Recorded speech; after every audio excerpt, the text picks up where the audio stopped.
Hi guys.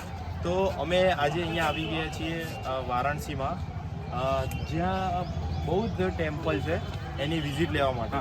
તો અહીંયા આપણે જોઈશું કે બૌદ્ધ ટેમ્પલની અંદર શું શું છે, ગાર્ડન છે કે નહીં, અને આ જે પ્રતિમા તમે પાછળ જોઈ રહ્યા છો એની થોડી વિગત જાણીશું. તો ત્યાં લખેલા મુજબ એની પ્રતિમા છે 80 ફૂટ 9 ઇંચ લાંબી.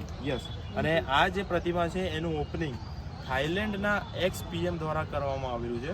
અને બીજી બી અંદર ખાસી બધી સારી વસ્તુ છે. એ લોકોએ બહુ મસ્ત રીતે ફ્લાવર ને બધું ડેવલપ કરેલું છે, ગાર્ડન બનાવ્યું છે. અને એની સાથે સાથે જે થાઈલેન્ડની અંદર એ લોકોનું ટેમ્પલ કઈ રીતનું હોય છે એ પણ અહીંયા બાજુમાં શો કરવામાં આવેલું છે. તો ચલો ફટાફટ એકવાર એની વિઝિટ લઈ લઈએ.